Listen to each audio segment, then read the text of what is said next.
Hi hello welcome to my channel SMS పక్కా middle class family. అందరు ఎలా ఉన్నారు? అందరూ బాగుండాలని మనస్ఫూర్తిగా కోరుకుంటున్నానండి.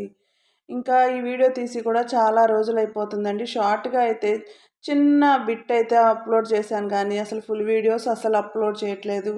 అలాగే సమ్మర్ హాలిడేస్ వచ్చిన దగ్గర నుండి కూడా ఫంక్షన్స్ అని, ఫ్యామిలీ ఫంక్షన్స్ అని ఎటో ఒకటి వెళ్తూనే ఉన్నాము. ఏ ఫంక్షన్ కూడా వదిలిపెట్టలేదండి. ఈసారి మాకు ఫంక్షన్స్ అయితే చాలానే వచ్చాయి. ప్రతి ఫంక్షన్కి ఇంపార్టెంటే, అన్నిటికీ అటెంప్ట్ చేశాము.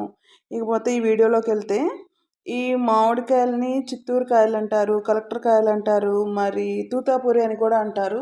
మీ సైడ్ ఏమంటారో నాకు తెలియదండి. ఏమన్నా తెలిస్తే ఇంకేమన్నా పేరు ఉంటే కామెంట్ సెక్షన్లో కమెంట్ చేయండి. ఇంకా విషయానికి వస్తే ఇంకొక విషయం కూడా మీతో షేర్ చేసుకోవాలనుకుంటున్నానండి. ఈ ఎస్ఎంఎస్ పక్కా మిడిల్ క్లాస్ ఫ్యామిలీ యూట్యూబ్ ఛానల్ని సబ్స్క్రైబ్ చేసుకుంటారో లేదో, నా ఛానల్ కూడా సబ్స్క్రైబ్ చేసుకుంటారా అన్న ఒక డౌట్తోనే ఉండేది. కాకపోతే నా ఛానల్ కూడా చాలామంది సబ్స్క్రైబ్ చేసుకున్నారు. నా ఛానల్ కూడా 500 మెంబర్స్ సబ్స్క్రైబ్ చేసుకున్నారంటే నేను ఒక మైల్ స్టోన్ని దాటాననే అర్థం అనిపిస్తుంది. నాకు చాలా హ్యాపీగా అనిపించింది. ఇకపోతే ఈ మామిడికాయ చట్నీ అందరూ చేస్తారండి. నేనేం కొత్తగా ఏం చేయట్లేదు, కొత్తగా ఏం మీకేం చెప్పట్లా. కాకపోతే ఒక్కొక్కరికి ఒక్కొక్క స్టైల్ ఉంటుంది కదా. నా స్టైల్లో నేను ఎట్లా చేస్తాను అనేది మీకు నేను చూపిస్తున్నాను. ఒకవేళ మీకు కనుక నచ్చితే కనుక లైక్ చేయండి, షేర్ చేయండి, సబ్స్క్రైబ్ చేసుకోవటం మర్చిపోవద్దు, కామెంట్ కూడా పెట్టండి. ఇక నేను ఈ కాయల్ని కొంచెం అంటే కొన్ని కాయలనేమో చెక్కు తీసేసాను, పీలాప్ చేసేసి చక్కగా చిన్న చిన్న ముక్కలు కట్ చేసేసుకొని పక్కన పెట్టేసుకుంటానండి. కొన్ని కాయలనేమో అసలు పీలాపే చేయనండి, పీల్ ఆఫ్ చేయకుండా అట్లాగే చిన్న చిన్న ముక్కల్ని కట్ చేసి పక్కన పెట్టేసుకుంటా. రెండు మిక్స్ చేసే చేస్తానండి. కొంచెం చెక్కు తీసిని, కొంచెం చెక్కు తీనివి. అంటే మిక్సీలో అంటే చిన్న చిన్న ముక్కలుగా కట్ చేసుకుంటేనే కదండి అవుతుంది, అందుకనే చెప్తున్నాను. ఇదిగోండి చెక్కు తీసినవి ఇవి. తర్వాత చెక్కు తీయకుండా ఇట్లా కోసేవి ఇవన్నమాట. తీసుకొని మనం ఫ్యాన్ గాలి కింద అయినా పెట్టేసుకోవచ్చండి. జస్ట్ అట్లా మరీ మెత్తగా అయిపోవసరం లేదండి. మెత్తగా అవ్వకుండా రఫ్గా ఆన్ ఆఫ్ చేసుకుంటే మిక్సీలో వేసేసుకుంటే సరిపోతుంది. చూసారా ముక్కలన్నీ?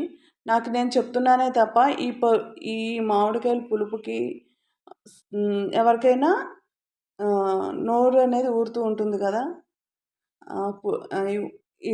ఇదిగోండి ఇక్కడ నేను ఇట్లా రఫ్గా ఆడేసి, ఇందులో నేను ఎప్పుడూ ఎక్కువ శాతం కళ్ళు ఉప్పునే వాడతానండి.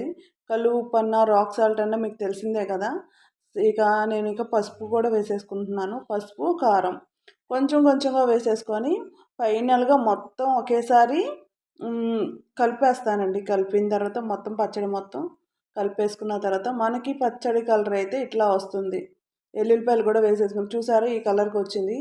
ఈ కలర్కి వచ్చిన తర్వాత ఇంకేముందండి, మన పోపు అనేది స్టార్ట్ చేసేసుకోవటమే. ఇక్కడ ఈ పోపు విషయంలో కూడా అంటే చిన్నగా ఒకటి చెప్తానండి.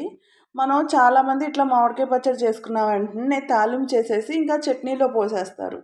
అది మనకి పచ్చిగా ఉన్నట్టు ఉంటుంది కదా. అట్లా కాకుండా ఇట్లా పోపు చేసేసుకొని ఇందులో పోపు దినుసులు మీ ఇష్టం అండి, మీరు ఏమైనా వేసుకోవచ్చు. ఎక్కువగా అయితే మా ఇంట్లో నేను ఎల్లుల్లిపాయలే వేస్తాను. అంటే పోపు దినుసులు కూడా వేస్తాను, ఎల్లుల్లిపాయలు కూడా ఎక్కువ వేస్తాను అనమాట. వేయించేసుకొని అందులో పచ్చడి వేసి ఒక 10 మినిట్స్ వరకు అడుగు అంటకుండా చక్కగా వేయించుకుంటే పచ్చడి కూడా మంచి కలర్లో ఉంటుంది. ఫ్రిడ్జ్లో పెట్టుకోవాల్సిన అవసరం అయితే అస్సలే ఉండదండి. చూడటానికి కూడా మంచి కలర్ఫుల్గా, చాలా టేస్ట్గా. కాకపోతే కొంచెం ఆయిల్ కంటెంట్ ఎక్కువగానే పడుతుంది. ఒకసారి ట్రై చేయండి. ట్రై చేసి ఎలా ఉందనేది చెప్పండి. నచ్చితే లైక్ చేయండి. బాయ్.